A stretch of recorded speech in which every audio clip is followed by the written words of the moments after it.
Oi, pessoal do NASP, tudo bem? É uma alegria estar com vocês. Eu me sinto super em casa, apesar de estar frequentando a comunidade do Morumbi agora, mas fui membro dessa igreja durante 20 tralalá anos, 27 anos. Então tem uma grande história aí, aliás, história que vem de gerações, né? Até o meu bisavô estudou no NASP.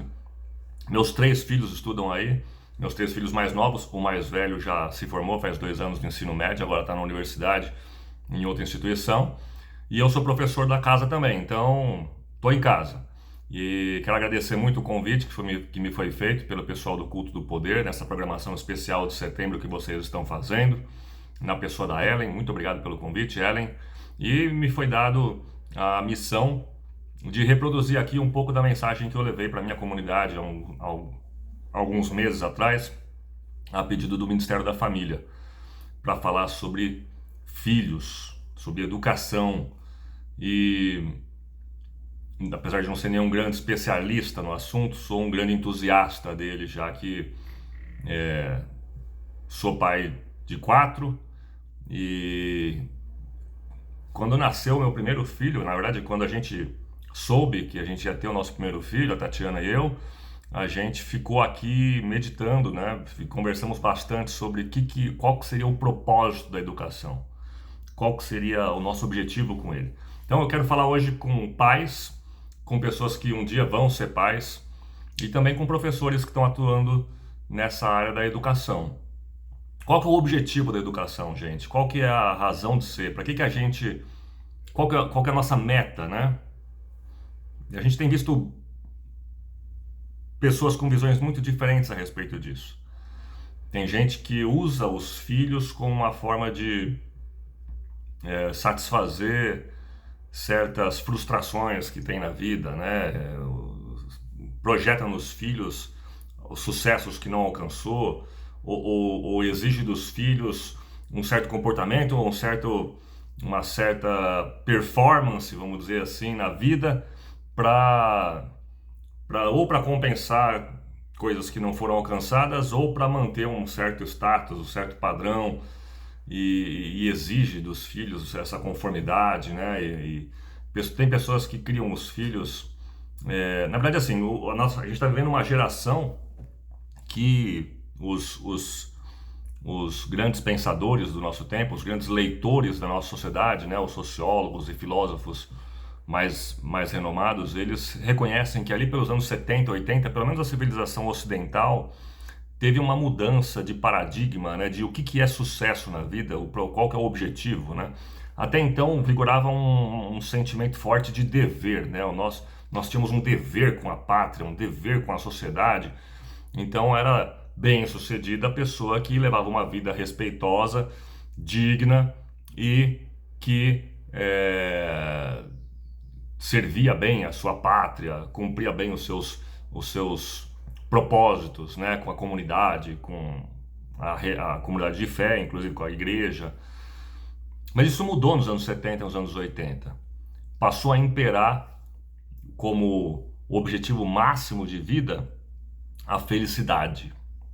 Felicidade pessoal, muito hedonista, muito individualista. E isso teve um impacto profundo, inclusive, na educação. A gente não precisa ter grandes dúvidas sobre qual é o propósito da educação. A gente tem instruções muito claras quanto a isso. Quer ver? Eu tenho aqui aberto um trecho do Patriarcas e Profetas de Ellen White, na página 595. Ela diz o seguinte, olha só: o verdadeiro objetivo da educação é restaurar a imagem de Deus na alma.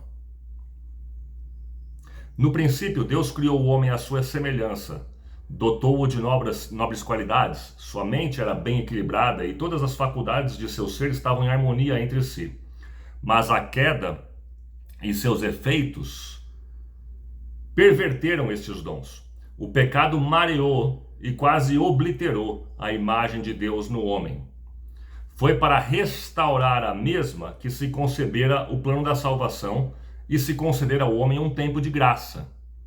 Esse tempo que a gente tem para viver, o tempo de graça que nos foi concedido, foi para restabelecer a imagem do Criador na gente. E olha o que ela fala aqui: Levá-lo novamente à perfeição em que a princípio fora criado é o grande objetivo da vida, o objetivo este que constitui a base de todos os outros. E aí ela fala o seguinte: é o trabalho dos pais e professores na educação da juventude cooperar com o propósito divino, e assim fazendo são cooperadores de Deus. Então o nosso propósito como educadores, seja de filhos, seja de alunos, é buscar reproduzir nessas pessoas em construção, né, nas criaturas em construção que nos foram confiadas, a imagem e semelhança que foi perdida, a imagem e semelhança do Criador que foi perdida na queda, no pecado. Então esse é o nosso objetivo. Agora, o que significa essa imagem e semelhança de Deus? É um tema que tem sido debatido na teologia por milênios, né? A gente, de novo, não precisa ficar no escuro com relação a isso. O que é a imagem e semelhança de Deus? A própria irmã White, na mesma página do Patriarcas e Profetas, ela deixa isso muito claro. Ela fala assim, olha só: esta não pode ser uma cultura egoísta e exclusiva. Lembrem que a gente vive numa sociedade que é pautada pela busca da felicidade pessoal, né? E ela diz que a reprodução da imagem e semelhança de Deus não é a criação de uma cultura egoísta, uma cultura autocentrada. Olha só o que ela fala.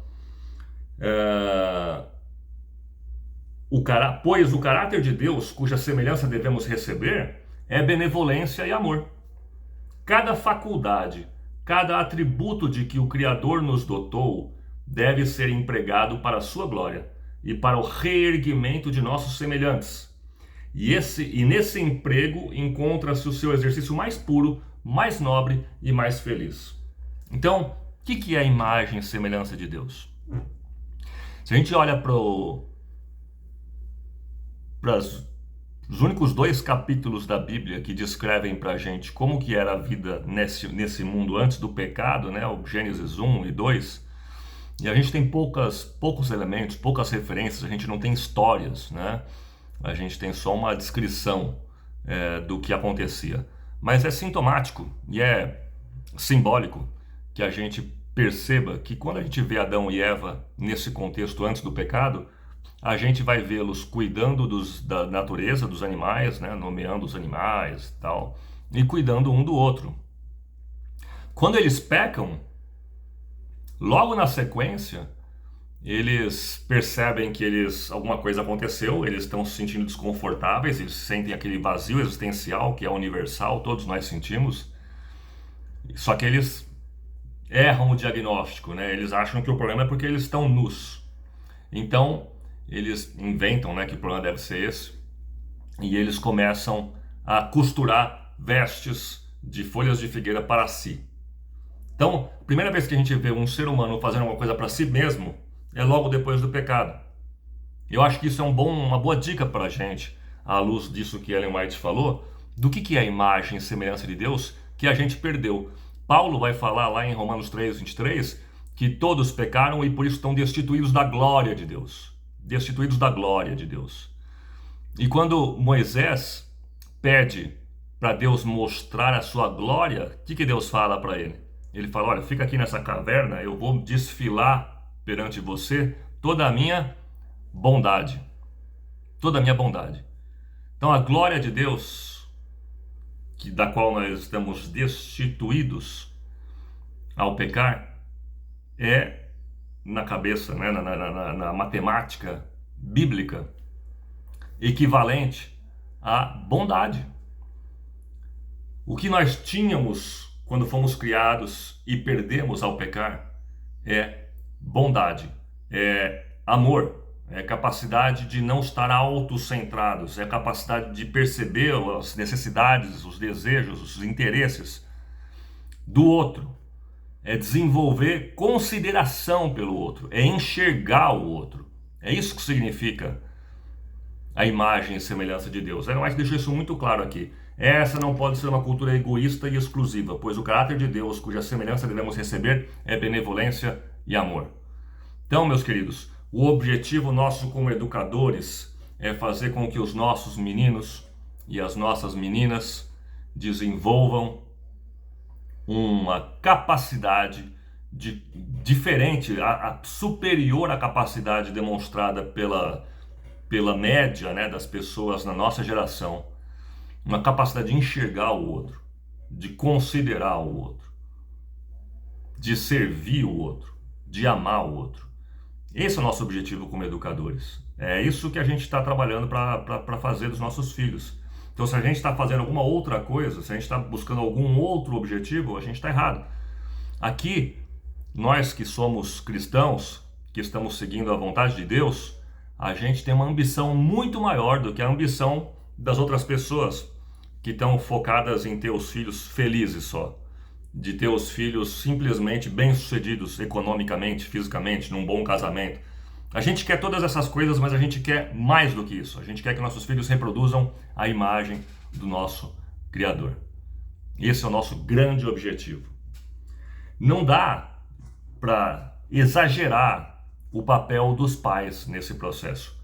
Eu tenho aqui esse livro que eu recomendo, chama Os Pais que Queremos Ser, de Richard Weisburd, acho que é assim que pronuncia o nome dele.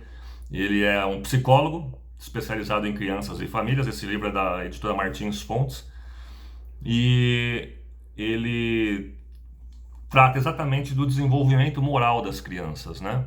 E olha só o que ele fala: o relacionamento entre pais e filhos está no cerne do desenvolvimento de todas as qualidades morais mais importantes como honestidade, gentileza, lealdade, generosidade, compromisso com a justiça e a habilidade de lidar com dilemas morais e a capacidade de sacrificar-se em prol de princípios importantes. Então, o relacionamento de pais e filhos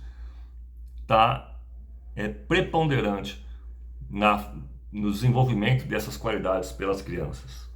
E isso casa com o que Ellen White fala no Lar Adventista, página 182. Ela fala assim, ó: das obras confiadas a seres humanos, nenhuma é tão carregada de consequências a longo prazo quanto a obra dos pais. Nenhuma obra é tão carregada de consequências a longo prazo quanto a obra dos pais.